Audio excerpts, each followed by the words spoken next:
Hey guys, it's me, Jason, again, coming to you from my home shop here in Napanee, Indiana. Now that we got the ELCO all checked out after the crash, and we know that there's no lasting damage that we can find that we need to repair at the moment, let's get on to some things that are going to help us in the pit when the pit's super grippy like that. So, there's kind of two issues I need to address. Number one is lack of traction in the front end, and number two is too much traction in the rear end. So what can we do with the car setup wholesale to change those things? Well, in the front end, we can go from a toe in to a straight or even a toe out. Most drifters run a little bit of toe out. So I think we can improve our steering angle by going to at least straight, if not toe out just a little bit. In the rear end, our bottom ladder bar kind of sits to the rear of the car. It sits on a downward angle. I have room to move it up, and moving it up will change the instant center. Because right now when the car does a burnout, it really hikes the rear end up. It's really lifting up on the rear of the body, and it's really planning the rear tires. So if we move that bar up, it should not as aggressively push the rear tire into the ground. So I think we can move that bar angle up in the rear at the axle, and that will take away a little bit of traction from the rear. I think that moving the toe in or the toe out in the front, or at least parallel in the front, will give the front end a little more traction. And then there's some really simple things we can do, like take the tire pressure down in the front. I was running 40 psi in the front tires, 40 psi in the rear tires. So when the pit's super gripped up like that, well, pretty much all the time, I can probably take that front psi tire psi down to 25, and maybe even as low as 20 to get more grip in the front. And I can use the rear tire pressure when I'm at a super grippy pit. I can take it from 40, I can take it up to 50, and essentially what that'll do is the contact patch is always going to be about the same width, but it can get longer based on the rear tire pressure. So if I take that rear tire pressure up, I should be able to shrink that that contact patch in the rear and give the rear less traction. So those are some simple things I can do, but there's some more advanced things that I can do with chassis setup, because I have built that adjustment into the car, the El Camino. So let's get to moving that rear link. So the first thing I got to do is get that rear up in the air. So here we go.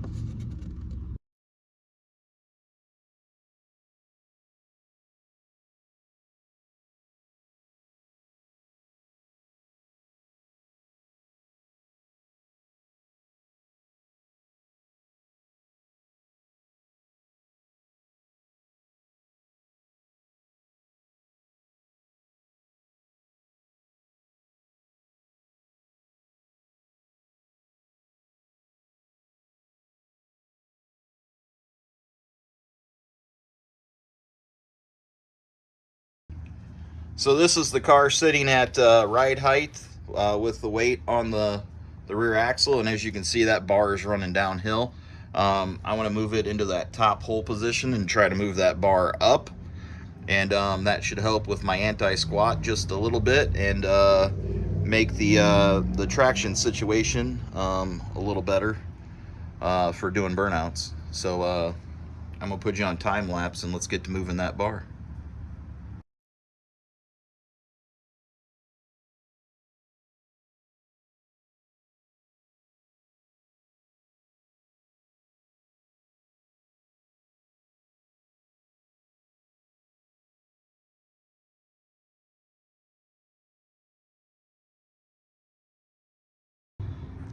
So now you can see how much flatter that bar is sitting than it was before.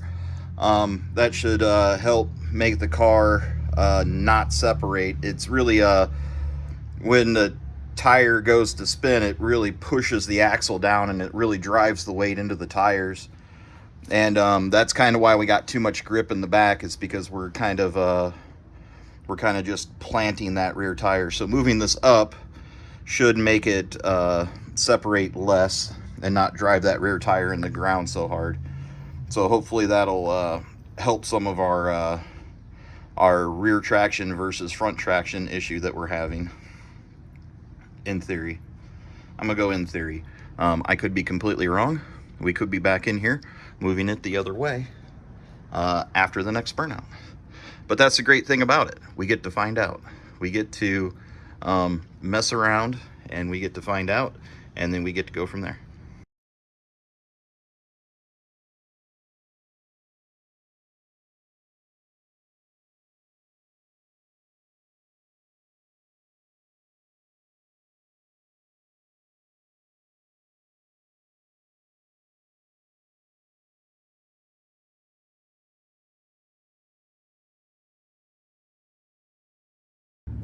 Yeah, that's probably not the greatest of scenarios. I'm sitting on about 36 PSI on those fronts.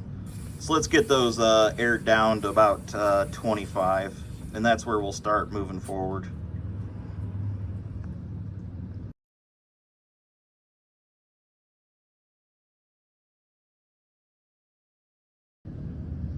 Ooh, took her all the way down to 15.5.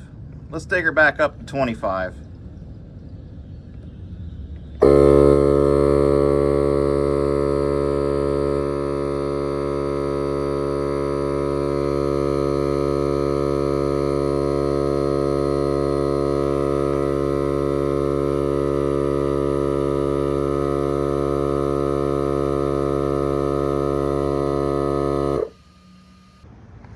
Well, we took this one down to 25 too, guys. I think that's going to be it. Took them down from 40 down to 25. I think that's going to give us a lot more traction. Let's work on that that toe-in condition. Okay, guys, if I check that one, I'm at about 67.5. And if I check this one, I'm about 67.75. So that means I got about a 1/4 inch of toe in this, which is way too much. So we're gonna get some of that toe in out of it. We're gonna shoot for 0 or slightly towed out. So we're gonna make that adjustment now. Put you on time lapse.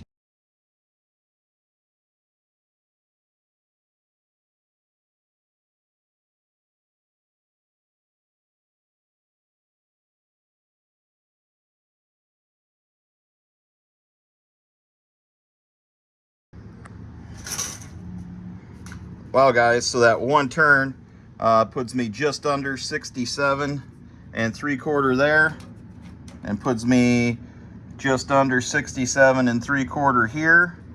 So we are either absolutely dead straight or maybe just a pinch toe out. As close as I can measure with these things, it's straight as it can be.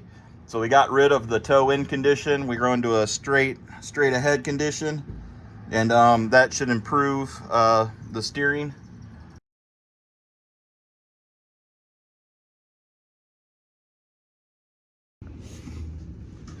Well, guys, I think that's going to do it for correcting some of the issues we had. We changed that bar angle in the rear to give us a little less traction in the rear. We changed our toe in to toe out in the front to try to give us a little more traction in the front, especially when turning. We lowered that front air pressure. That should be huge. And we're going to watch the rear tire pressure next time we're at the pit. If we're at a super slick pit, we could probably go down to 30. If we're at kind of a normal grip pit, we can probably keep it where we normally do, right at 40. And if we get to a super grippy pit, we're just going to take it up to 50, and we're going to see. Yeah. I think those are some pretty simple changes that could improve my odds of being able to steer in the near future. So I'm looking forward to trying that out in the pit now that I've got those done. So I think that's going to be it for this video. Thank you guys for coming along. You know, if you see me in the real world, come find me. I got something for you. I appreciate you watching. I appreciate you liking, commenting, following me on other social medias. It's a really big motivation for this. And yeah, until next time, guys. Let's get out of here.